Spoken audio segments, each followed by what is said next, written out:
What's up, everybody, and welcome to another one of my tier ranking videos.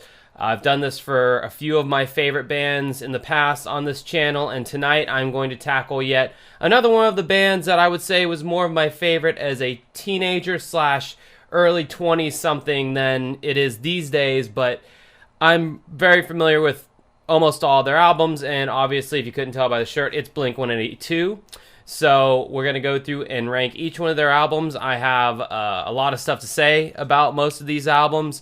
These are going to be some probably controversial takes for some of you people watching out there. Blink-182 has kind of found a new audience nowadays with the younger kids by some of the albums that they've released recently, and I'm pretty critical of those albums.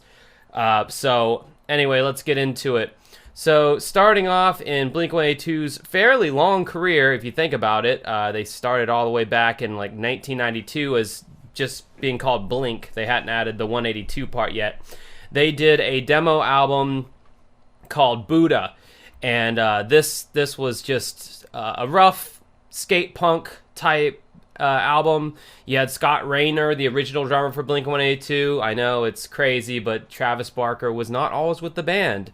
But I would rank this album probably C level, just because it did have like a few good songs on there. There was definitely a lot of promise on that album.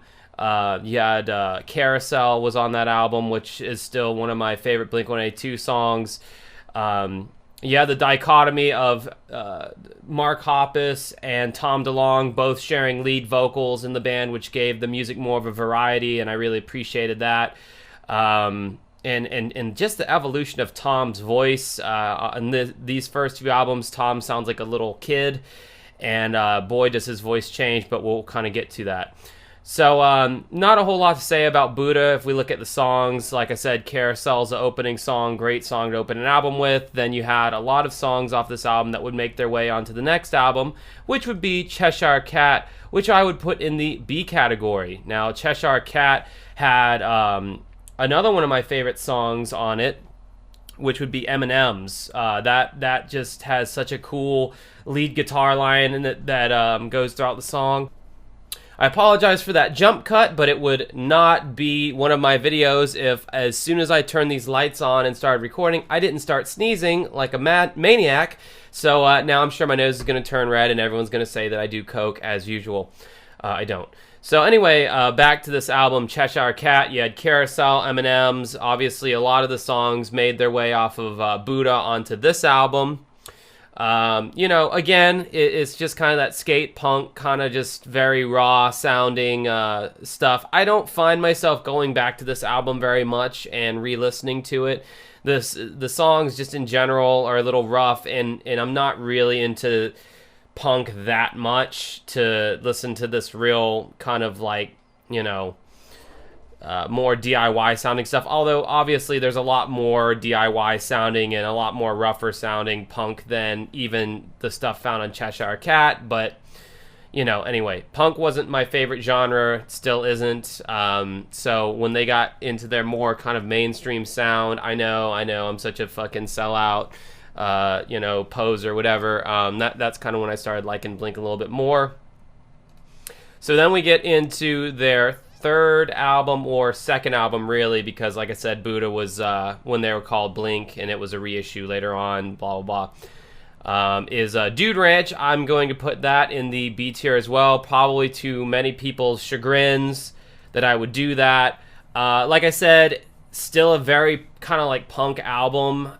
The sound started getting more mainstream, started getting more into the kind of happy alternative rock of the 90s, I'll say, with the song Damn It, and that even though it did have that punk vibe, that you could tell they were definitely developing into a more mainstream polished sound than they already were. And that song Damn It really broke for them. That was like one of their biggest songs up until that point, so that was a big song for them. I think it was featured on some movie soundtrack or something. You had Pathetic, which was the opening track, which I thought was a pretty good song. There's some good songs on here for sure. Josie, that was another single off this album that was pretty good. You know, overall, pretty good album. Not my favorite, not the pinnacle of Blink-182 to me. Then you get to Enema of the State, and good goddamn did the band blow up at that point. I'm gonna put I'll put it in the A tier. The reason why I struggle with where I want to put Enema of the State, which is arguably the band's most successful, well, not even arguably, I mean, it sales-wise, I think it went 5 times platinum. This is the band's most successful record. It's got their most well-known hits off of this album and off kind of the next album that I'll talk about as well. Yeah, it's really, you know, sugary and surface level. You know, there's some, you know, kind of more... lyrically, it's a little deeper than what the music would lead you to believe. The music is all 3 chords. I mean, it's very simple stuff. I think the deepest song on there would probably be Adam's Song as far as compositionally. But I mean, good Lord, man, this brings me back to like 5th or 6th grade when this thing first came. Yeah, I know I'm old or young, depending on how you see it. I remember when this album came out, like, all my friends listened to it. Like, everybody was talking about, you know, one of the songs on there, you know, whether it was Dumpweed or, you know, What's My Age Again or All the Small Things or, you know, whatever. That this was a huge album in 1999. All my friends had it. I had it. I thought it was, you know, I thought it was pretty good. It was kind of different for the time. It was very fun. It was very, like, party anthem kind of music. And in the late 90s, you know, we were just kind of getting out of grunge and getting into that post-grunge stuff with, you know, Korn and Limp Bizkit and Linkin Park, and you had all those bands. And Blink-182 was, like, on the exact opposite end of that spectrum, and it made a lot of people happy, and a lot of, you know, just your average music fan that kind of got scared by bands like Korn and Limp Bizkit and, you know, kind of made them feel uneasy. Blink-182 was just an easy, happy band, sugary, sweet like cereal. You could just eat it right up. But unfortunately, because of that instant gratification, sugary, sweet kind of music, it doesn't stand the test of time to me that well. When I go back and listen to this album, I feel like I heard it just yesterday. That's just how not deep these songs are. They're, like I said, they're very surface level, so there's nothing to really go back and re-examine with this album. There's not a lot of interesting bits aside from Travis Barker's drumming. He had joined the band at this point for this album, and good God, his drumming just took this album and this band to the next level. Everybody will agree with that. I think Travis Barker, in no hyperbole here, is one of the greatest drummers of my generation. This man is just insane. So anyway, had to spend a little bit on that album, talking about that album. Up next, we have Take Off Your Pants and Jacket. I guess I will also put this in the A tier, even though, again, it kind of suffers... kind of suffers from the same fate of Enema of the State. The songs are very surface level. They're very, you know, samey. Blink-182 has this tendency with their albums where they will write so much material that some of that material will leak on to the next album, which leaves the next album feeling samey. It feels just like the second, or it makes it feel like just like the first album that they did. And you might as well could have called this, you know, Enema of the State Strikes Back. In fact, I feel like that was one of the titles that they were thinking about calling this at one point.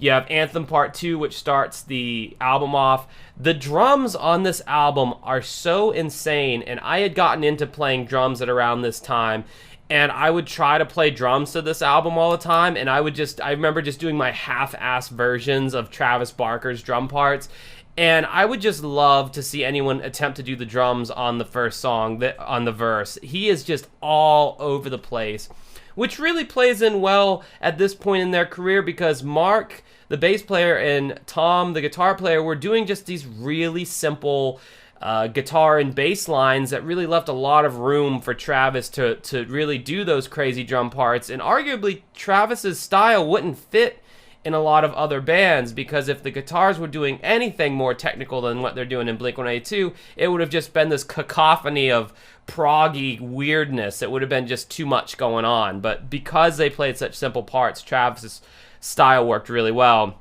You had First Date. That was one of the big hits off this album.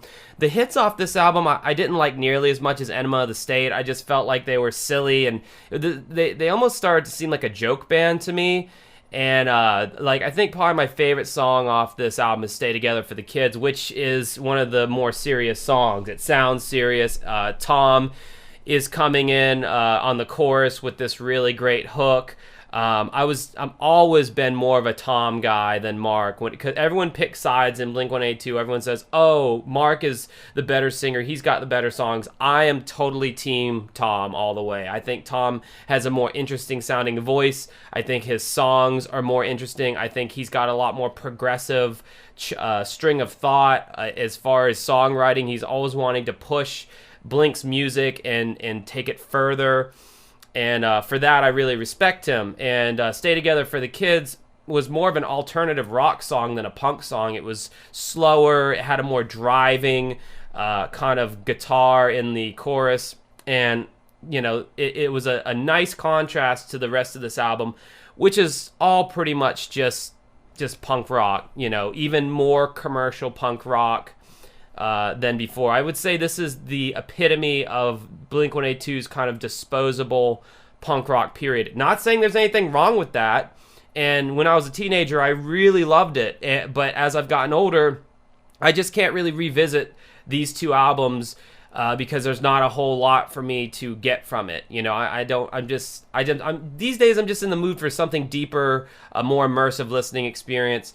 And that was the direction that the band started to go in by their fourth or fifth album, whatever score you're keeping, depending on whether you want to count Buddha as an album or not. But that is their self-titled. I will put this in the S tier, the God tier. Obviously, I'm wearing the shirt. I'm not going to lie. When this album first came out, I was much more of a fan of their sugary pop punk stuff when I was a teenager. So when this album was coming out, I remember there was so much hype for it. There was some MTV making of the album show, and they were breaking down how they were making everything. And when the songs started to leak online, this was when, you know, online song downloading started to get into its heyday.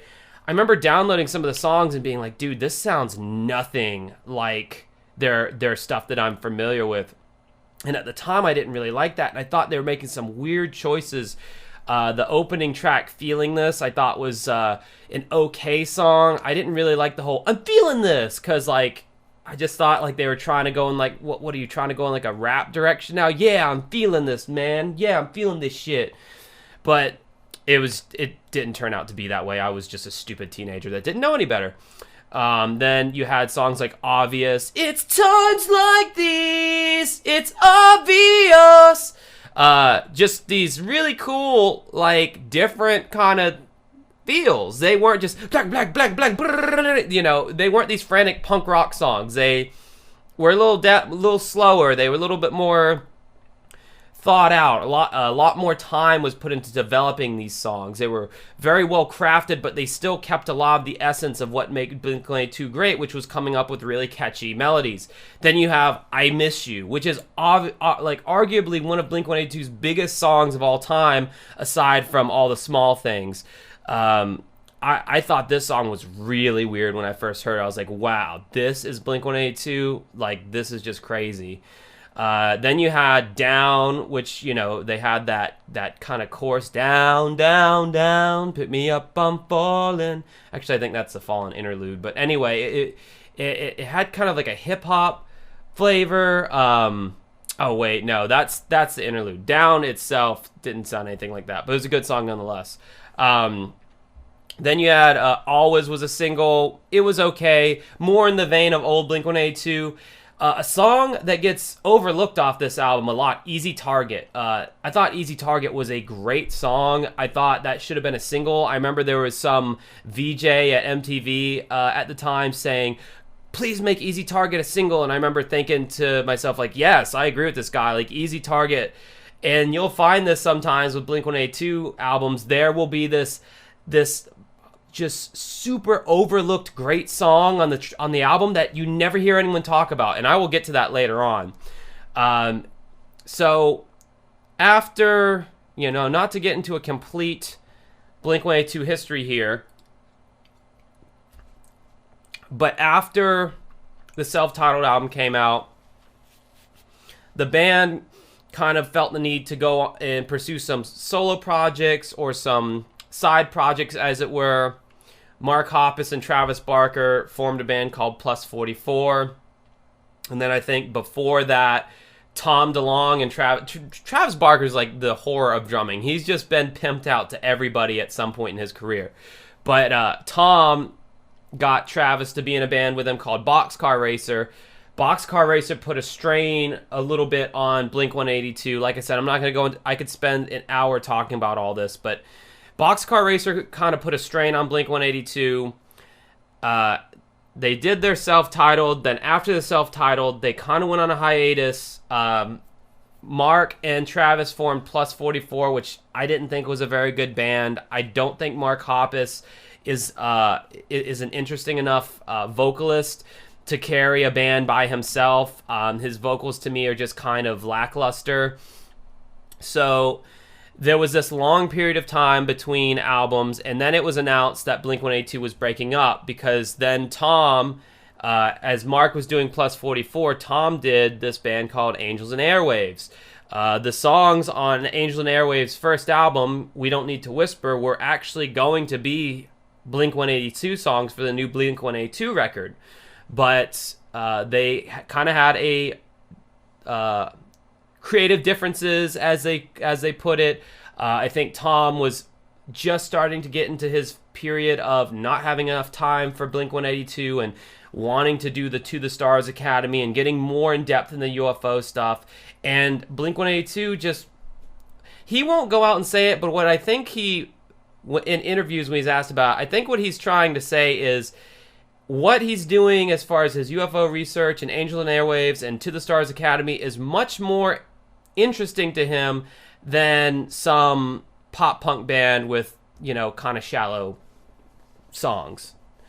So I think Blink-182 became less interesting to Tom for a while. So there was this long ass hiatus that Blink-182 went on. Another thing I wanted to bring up that I actually kind of forgot to bring up during the space between Blink-182's self-titled album and their 2011 album Neighborhoods, and this is something that fans talk about all the time, and it's kind of an elephant in the room. If you follow Blink-182 or you're new to Blink-182 and you go from their self-titled album in 2003 to their 2011 album or anything you've heard from Angels and Airwaves, and it's the fact that Tom DeLonge's voice went through some bizarre ass change in that time period that Blink-182 were inactive.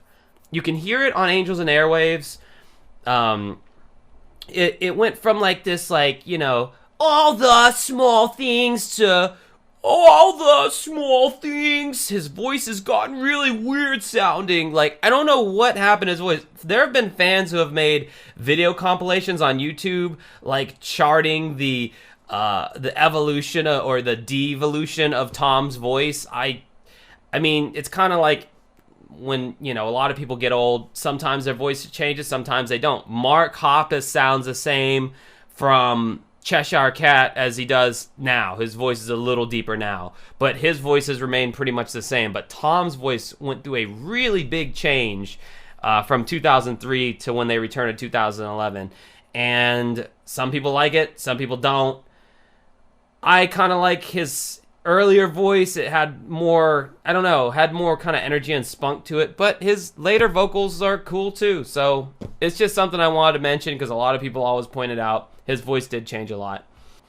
And then finally, in between this time, I should say, I went through this weird phase where I got obsessed with the band, and I was so sad that they broke up, and I wanted so badly for them to reunite. Then in 2011, they finally did reunite. They made an appearance at the MTV Movie Awards, I want to say, and everyone was super hyped. And then they release this album called Neighborhoods, which is one of the most criminally underrated Blink-182 albums ever. Neighborhoods is such, from the beginning to end, it's a 10-song album. It's not very long. In fact, the running time is 36 minutes. It's a kind of a short album. But quality over quantity, my friends. Tom took his experiences from Angels and Airwaves. Mark, I guess, took his experiences from just being away from Blink-182. And when they came together, and I know a lot of the evolution had to do with Tom, it was just the perfect balance of immediacy, melodic tones, interesting music. The guitar riffs were imaginative. Again, when the single Up All Night first came out, that I remember playing that song, and my friend, who was a huge Blink-182 fan, he goes, "Who is this?" I'm like, "This is Blink-182. He's like, "That does not sound anything like Blink-182. And it's like, I know, but then they started singing, and it's like, well, there's Tom and there's Mark. But I mean, you have Ghosts on the Dance Floor, the opening song. They're starting to implement synthesizers in the band, which I know for a fact was a Tom idea. Tom was all about synthesizers and all that kind of stuff and exploring new ideas. Mark may not have been against it, but I know Tom was the one who brought that in. You had Natives, which is a great song. Up All Night, which is a cool song. The guitar riff, like I said, super imaginative. After Midnight, it was another single that they released. Little bland. Heart's All Gone, great heavy punk rock song, but like imaginative. Wishing Well, beautiful song by Tom DeLonge. Kaleidoscope is okay. This Is Home is alright. MH418 2011. Then finally we get to the track Love Is Dangerous. Such a great song. You got Mark and Tom singing in unison, and it just sounds really good. Mark is singing an octave below, Tom singing higher, and their voices just match up really good. And I don't know, dude, this was just such one of those albums that you can just easily go back to and constantly find something new. And you could tell they put a lot of work and a lot of thought into the songwriting. And another note on the previous album, their self-titled, they put so much work into that one. They had, in the liner notes, they explained all the instruments they used on every track. They had tracks where like 6 different guitars were going on at the same time, and you wouldn't even be able to tell from listening to it. But Tom's ability to just use layering and, you know, tone and texture and atmosphere to kind of create these songs that sound simple but are really a lot more dense when you break them down. And that continued on to Neighborhoods, which I thought was a great album. And then Tom leaves the band yet again. It became another one of those situations where it was like Tom had all this stuff that he wanted to do with the To the Stars Academy and Angels and Airwaves and figure out the truth behind UFOs. And Mark and Travis just kind of wanted to just keep hammering with Blink and going on tour and all that. And Tom really didn't or wasn't able to commit his time to do that. So, you know, what is Mark and Travis supposed to do? Just wait around until Tom is finally ready to make a new record? Finally, after a period of waiting and legal wranglings and, you know, people filling in, Blink-182 finally decided to hire Matt Skiba from Alkaline Trio as their new guitarist and singer. Essentially, he was replacing Tom. He was playing guitar and he was singing. I guess they wanted to stay at 3-piece. That's fine, whatever. I could make a whole video about the Skiba years of Blink-182 because there's a lot of talk now that you know, Tom is joining Blink-182 or rejoining Blink-182, and Matt Skiba hasn't been seen in a lot of the press recently with Blink-182, and so, you know, if Tom returns, that would be great, because I know if he does come back, their material is going to get a lot more complex and a lot more interesting to me as a music listener. But as far as the ethos that went behind the band's next album, California, with new singer Matt Skiba, I got to put it in the D tier.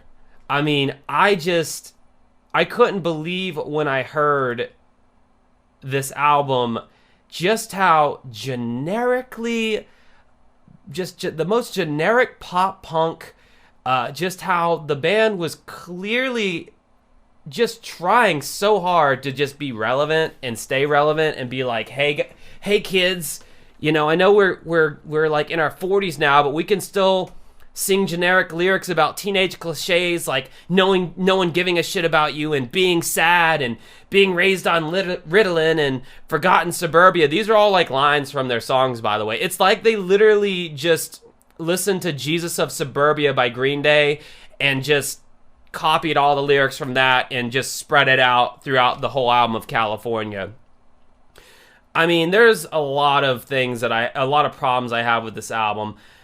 Mark and Matt Skiba, whose voices, by the way, I cannot tell the difference between. I can't tell the difference. I can barely tell when Matt Skiba is singing and when their voices sound so similar that it's almost like, what's the point in trading off vocals? You know, it's like, secondly, their vocals are so obviously auto-tuned to the point of it just being obnoxious. Like, was that your attempt at sounding like new and relevant, is just like auto-tuning your vocals, like because rappers do it, you know, so blatantly? Is it like, are you trying to like be like, hey kids, you know, Lil Nas X or Lil Uzi Vert, they're auto-tuning their vocals, we're doing it too, so you can kind of hear that, you know, we're kind of like them in a way. And they were like, they had all these like rappers like XXX Tentacion like opening for them or playing with them when they were touring that album. It was just,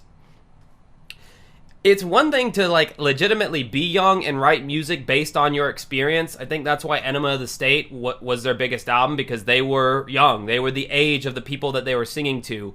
So it felt a lot more genuine. You know, this album comes out 15 or more years later. They're not so young anymore, yet they're still writing songs as if they are in their early 20s, which, I mean, I get it. There's nothing wrong with making lyrics more universal, but the level of fakeness that I could feel in this album and the level of just inauthenticity, the lack of authenticity, just was a complete turnoff from the get-go. Then in 2017, they release an album, a deluxe edition of California, and it gets bumped into the C tier. Now, the deluxe edition was the first album, and then 11 more new songs. And there was yet another single that came from that other batch of songs. But just like how on their self-titled album, the song Easy Target was vastly overlooked as a single, on this deluxe edition, they have a song called 6'8" that is fucking phenomenal. It's so good. Like, it is one of the better Blink-182 songs I've ever heard. Matt sounds good on it. He sounds like he's differentiated from Mark. The song goes in all kinds of different directions. The guitar riff is really dark and cool. The melodies are like catchy in like an authentic way, not in a we think kids are gonna like this kind of way. I'm sitting here hearing this song going, where was this? This should have been the lead single for the first iteration of California. I can't believe that this song is not being promoted more. If you've not heard 6'8", go and listen to it right now. It's really good.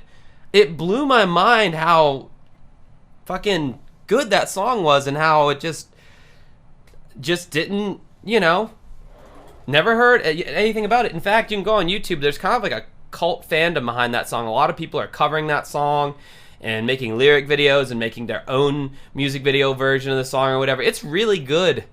But everything else on that album is just garbage. It's Mark is doing this thing with his voice where he loves doing this now. He'll sing a high note, like, you know, some kind of and then he'll go and do an octave below it. Like, all his melodies are like that. Like, he's singing this high vocal, and then there's like a low vocal matching that exact. For the music nerds out there, you might be able to know what I'm talking about, but he does it on every single thing. Is it like he's insecure about his voice, and he feels like if he does that octave effect? Eminem does it a lot on his vocal hooks too. Anytime Eminem sings, there's like a lower voice of his also singing the same melody. It's just a weird thing that I noticed, and he does it on like all of his songs. So anyway, yeah, I could do a whole video on the Skiba years of Blink-182, and I fucking might. I forgot to mention the live album, the Mark, Tom, and Travis show. I'm gonna put this in the S tier. Yes, I'm rating a live album. By the way, this came out in like 2000 or 1999. I just forgot to throw it in there while I was talking about Enema of the State and Take Off Your Pants and Jacket. The Mark, Tom, and Travis show, which the CD itself is out of print now. Very hard to find, very rare CD. I happen to find it used at an FYE. I got really lucky like 10 years ago or so. The reason why I like this album more than Enema of the State, because it's essentially songs from Enema of the State and Dude Ranch. And first of all, the songs are played like 20 or 30 BPMs faster than they are on the album. Travis is playing so fast that it is I'm just in mere awe of how fast this dude is playing these drums, and the songs are just so fast and sped up, and it's fun to listen to him just played with that much energy and that frenetic. And then also in between the songs, Mark and Tom are actually, in my childish junior high sense of humor, they're really funny with their dick and fart and butthole jokes. They have a lot of like jokes in between songs, or they'll just like fuck with the crowd, and they all sound like they've had like 10 Mountain Dews each, because they're all like super like energetic and hyper, you know, whenever they're doing their songs or whatever. So yeah, I definitely like that album more. It's more fun of a listen than Enema of the State itself is. Now, they did this EP, Dogs Eating Dogs, that I'm not going to talk about because I'm talking about just the main albums here. But this tier list does not have their newest album, 9, so I'm going to treat Dogs Eating Dogs like as if it's 9. So this is not Dogs Eating Dogs, this is 9. That goes in the D tier. Again, you know, Matt Skiba is still in the band. This album was released in 2019, last year.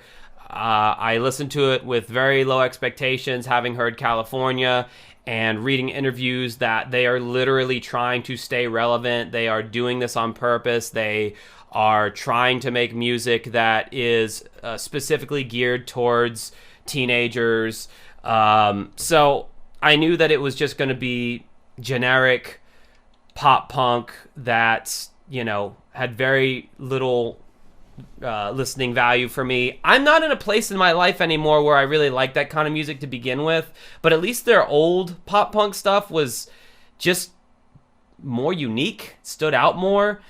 This album 9 literally feels like more of the same. It feels like California Part 2. In fact, Travis was complaining that when they were in the process of writing this album 9, that it sounded too much like California. He was joking it should have been called California 2 Electric Boogaloo. And so they, after that statement, they all kind of agreed, so they supposedly scrapped all the songs that they had and started writing new songs. These new songs sound like songs off of California. They sound just generic pop punk. They have more writers now involved in the mix. Back in the day when Tom DeLonge was in the band, if you go through the writing credits, it's literally just writers. Hoppus DeLonge, Hoppus DeLonge, Hoppus DeLonge. Now they got, I mean, shit, you know, you got a song like Generational Divide. You have 7 different writers on that song. At any given point, you at least have 3 or 4 writers on every track. Travis Barker's actually getting a writing credit now, which I find odd because usually drummers don't get a writing credit.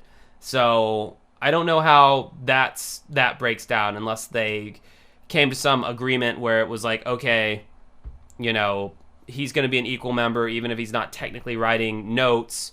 We're still going to give him a writing credit. But anyway, I just thought 9, it sounded just like California. I mean, generic, auto-tuned, don't like Matt Skiba's voice. I don't feel like Mark's voice is strong enough to carry an entire Blink record. It's nice here and there in between Tom's songs. It's a nice yin and yang when the two would sing together. Their harmonies sounded cool together. The band now is just, it's a commercial product. It's not, there's no heart in the band anymore, I feel. So I hope Tom comes back. I think that Blink-182, I think Mark and Travis are so dead set on remaining relevant that if Tom did come back, I don't know how much they would even let him influence the direction that they're trying to go in, because I don't think Tom would be interested in playing the music that Blink-182 is producing right now. But that's just my opinion. That is my list. We have in the D tier all of Blink-182's new material. In the C tier, we have Blink-182's very first demo and their second release of California solely for the song 6-8. Go and check that one out. It's really good. B tier, we got Cheshire Cat and Dude Ranch. You could see the beginnings. It was promising. There's some pretty good songs in there. Wasn't quite as polished. The A tier is when Blink-182 hit their peak, pinnacle, original pop-punk creativity. And then God tier is Blink-182 stepping outside of the pop-punk box while still retaining their sound, getting more creative, getting more in-depth, playing around with alternative rock a little more, playing around with slowed-down tempos a little more, and then their live album, which is just an enjoyable experience to listen to because the songs are so damn fast. Anyway, let me know in the comment section below if you agree or disagree. I know I'm going to get a lot of hate on this, and that's fine. I can take it, so dish it out. I don't give a shit.